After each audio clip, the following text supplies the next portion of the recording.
ஏற்கனவே என்ன நடந்ததோ, என்ன நடக்கப் போகிறதோ அதற்கேற்றவாறு வாழ்க்கை நடத்து.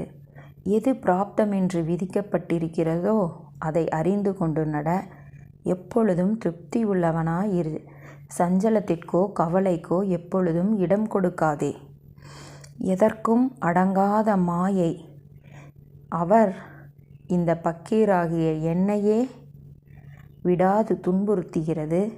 நான் அவளை உதறிவிட்டாலும் அவள் என்னை உதறாது என்னுடன் நிரந்தரமாய் ஒட்டிக்கொள்கிறாள். அவள் ஸ்ரீஹரியின் ஆதி மாயை. பிரம்மாதி தேவர்களையே நிலைத்தடுமாறு செய்திருக்கிறாள். இந்நிலையில் அவள் முன்னிலையில் இந்த பக்கீர். அவரின் கதி என்னுடைய கதி என்னவாக இருக்க முடியும்? மக்களின் நன்மைக்காக அந்த மாயையை நான் ஏற்றுக்கொள்கிறேன். மக்களின் துன்பங்களை என் துன்பமாக நினைத்து அகற்றி கொடுக்கிறேன். பாபா பக்தர்களுக்கு விளக்கம் செய்த மாயையின் மகிமை இதுவே. மாயையின் பிடியிலிருந்து நிவர்த்தி பெறுவதற்கு இறைவனுடைய பெருமைகளை பாடும் சேவையையே பாபா பரிந்துரை செய்தார். ஞானிகள் என்னுடைய உயிருள்ள உருவங்கள் என்று பகவான் ஸ்ரீகிருஷ்ணரே பாகவதத்தில் கூறியிருக்கிறார். ஸ்ரீஹரியால் உத்தவருக்கு தெளிவாக எடுத்துரைக்கப்பட்ட இவ்வார்த்தைகளை அறியாதார் யார்?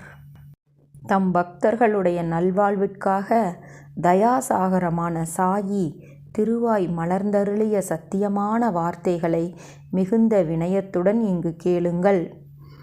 யாருடைய பாவங்கள் விலக்கப்பட்டு விட்டனவோ அந்த புண்ணியசாலிகளே என்னை அறிந்து கொள்கிறார்கள், என்னை வழிபடுகிறார்கள்.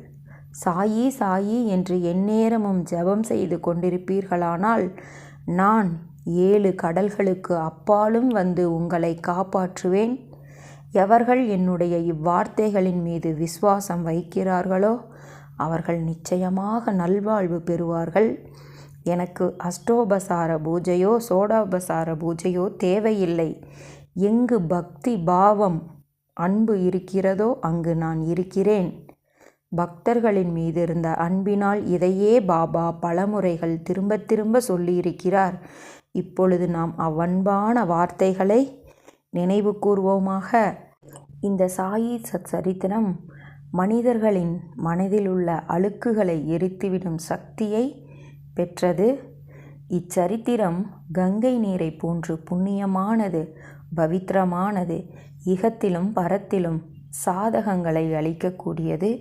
இதை கேட்பவர்களின் காதுகள் எல்லா பேறுகளையும் பெற்றவை.